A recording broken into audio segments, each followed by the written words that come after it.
permiso, diputado presidente. Proceda, señores diputada. Y señoras legisladores, secretario de Energía, licenciado Pedro Joaquín Caldwell, director general de Pemex, el maestro Carlos Treviño Medina, director general de Comisión Federal de Electricidad, Jaime Hernández Martínez, muy buenas tardes.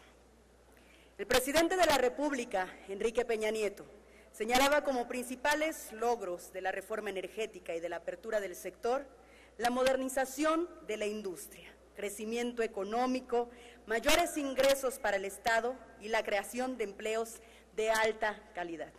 Pues bien, ninguna de estas se ha logrado. En 2016, el titular de Hacienda anunció una reducción al gasto público por 132,000 millones de pesos, del cual 75% sería producto de un recorte a Pemex, por el orden de 100,000 millones de pesos, el cual se vio agravado por la caída de los precios del petróleo y la pesada deuda que éste enfrentaba. Pero la catástrofe financiera impuesta por el actual gobierno no paró ahí, y en 2017, una vez más, se anuncia un recorte presupuestal por el orden de 239,700 millones de pesos, el más alto del sexenio. Y nuevamente, el sector más golpeado fue Pemex. En este contexto quiero recordarles que durante muchos años las ganancias de la producción de Pemex, con ello se construían universidades, hospitales, carreteras, se generaban miles de empleos en las regiones petroleras y en consecuencia había progreso para miles de familias mexicanas. En contraste, la descomunal desigualdad y el desempleo en estados como Veracruz, Tabasco, Campeche, Tamaulipas, Nuevo León y Guanajuato evidencian la crisis que hoy vive nuestro país.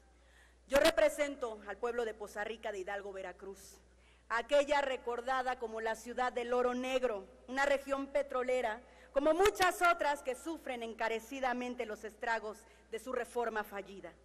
Bajo dicho contexto, le pregunto, señor secretario de Hacienda, Pedro Joaquín Caldwell, ¿qué opinión merece el desempleo y pasivo social que nos heredan a las poblaciones que a diario conviven con la industria petrolera y que han estado sumidas en el atraso y desempleo justamente bajo la instrumentación de su nuevo modelo energético, producto de una reforma entreguista? De acuerdo con las cifras, ¿cuántos trabajadores vinculados con la industria petrolera han perdido su empleo? Porque se habla de más de 80,000 directos e indirectos.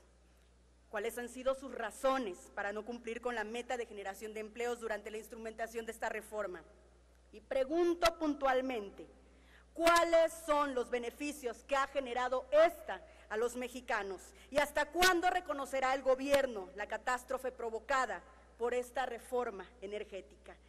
Le agradeceré que sirva a dar respuestas y no excusas sobre todos y cada uno de mis planteamientos. Es cuanto, señor presidente. Muchas gracias, diputada. Para dar respuesta tiene la palabra hasta por 3 minutos el secretario de Energía, Pedro Joaquín Caldwell. Muchas gracias. Adelante. A partir de 2014, como se ha señalado en esta comparecencia reiteradamente, cayeron los precios del petróleo. Yo no puedo concebir que se haga un análisis de los impactos que han habido sobre el presupuesto de Petróleos Mexicanos, sobre el empleo y la actividad económica en las regiones petroleras del país, sin tomar en cuenta que esta fue la caída más profunda de los últimos 25 años. La pérdida del 75% de los ingresos de Pemex obligó a recortes presupuestales severos, pero por cierto, no más severos de lo que hicieron otras petroleras del mundo. Esta crisis no se debe a la reforma energética, diputada, se debe a la caída de los precios del petróleo, y negar eso es tanto como tapar el sol con un dedo. Hubo recortes presupuestales de todas las grandes petroleras del mundo. Cuando a una gran empresa se le caen los ingresos, tiene que ajustar su portafolio de inversiones, tiene que reducir sus gastos. aunque esto sea doloroso. Pero, por ejemplo, el recorte de Pemex, que porcentualmente sería de 43%, es bastante menor que el 73% que recortó ConocoPhillips, o BHP Billiton, que recortó el 65%, o Equinor, la antigua Statoil, la Noruega, empresa petrolera de Estado modelo, menos 5% a su presupuesto, o Exxon, menos 54%, y Chevron, menos 52%. Cierto que se afectaron miles de plazas de trabajo en la región, diputada, pero también en el mundo. Lo que pasó en Veracruz y en Campeche y en Tabasco, pasó en Aberdeen, Escocia, y pasó en Alberta, Canadá, y pasó en otros puntos del mundo. Se perdieron más de 440,000 empleos en muchísimas regiones del planeta. Así son la suerte de las regiones petroleras. Son volátiles, tienen efectos de montañas rusas. Cuando los precios del petróleo nos favorecen, hay auge en las regiones petroleras. Cuando los precios del petróleo se desploman, lamentablemente producen un severo daño social. Yo le deseo a la nueva administración, que va a empezar el 1 de diciembre, que tenga muy buenos precios petroleros por el bien de México y de las regiones de nuestro país que requieren su recuperación económica. Gracias. Gracias, secretario. Tiene la palabra para réplica hasta por 2 minutos y Silvia Robles Gutiérrez. Sí, diputado, ¿con qué objeto? Solicitarle a la mesa directiva que, igual que con el secretario de Desarrollo Social, se proceda contra el secretario de Energía. Miren, solo pondré un dato.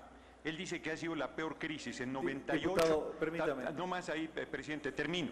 En 98 valía $9 el barril de petróleo, mucho más bajo de lo que esta administración lo ha recibido, y ha estado contando mentira tras mentira tras Diputado, mentira. Exijo se proceda contra este funcionario por faltar a la haga verdad. favor de, tras hacer por escrito esa solicitud, vamos a continuar con el formato que está establecido. Tiene la palabra por 2 minutos la diputada Beatriz Silvia Robles Gutiérrez. Gracias. Con su permiso, diputado Adelante, presidente. diputada. Señor secretario de Energía, director general de Pemex y de Comisión Federal de Electricidad, sus respuestas no han sido suficientes para responder la demanda de empleo que exigen las familias mexicanas y sobre todo las zonas de impacto energético del país. El argumento viene a cuenta precisamente porque una entidad petrolera como Tabasco en los últimos años ha resentido una recesión económica que se ha traducido en registrar cada vez, como en el segundo semestre de 2018, la tasa de desocupación más alta del país, de 6.4%. No menos preocupante es el caso de entidades como Campeche, que reporta 3.32%, y Veracruz con 3.26% de tasa de desocupación. La Ley de Hidrocarburos, en su artículo 46, establece que el conjunto de actividades de exploración y extracción de hidrocarburos deberá alcanzar en promedio al menos 35% del contenido nacional. Esto no se ha visto reflejado en beneficio de los mexicanos. Lo que es más preocupante es que la misma ley excluye que dicha meta del 35% de contenido nacional se cumpla en materia de aguas profundas y ultraprofundas, ya que lo somete a consideración de la Secretaría de Economía. No podemos permitir que sigan presentándose tales incertidumbres. Hasta ahora no es tangible el beneficio de las energías limpias en sectores como el campo. La propia Ley de Energía para el campo tiene como objeto otorgar tarifas preferenciales al sector agropecuario con el fin de detonar el progreso y desarrollo del sector primario, y lo que observamos es un incremento en las tarifas eléctricas en todos los sectores del país. Es urgente que establezcamos un porcentaje de contenido nacional en las energías limpias para beneficiar y apoyar a tan importante sector del país y dejar de aparentar beneficios que han sido palpables solo para unos cuantos, como su familia, secretario Caldwell. Este honorable Congreso, al que el pueblo de México le dio su confianza, se encargará de que los servidores públicos que han afectado a los mexicanos y nuestros recursos rindan cuenta al pueblo de México. Concluya, y se les diputada. finquen responsabilidades. Es cuanto. Muchas gracias, diputada.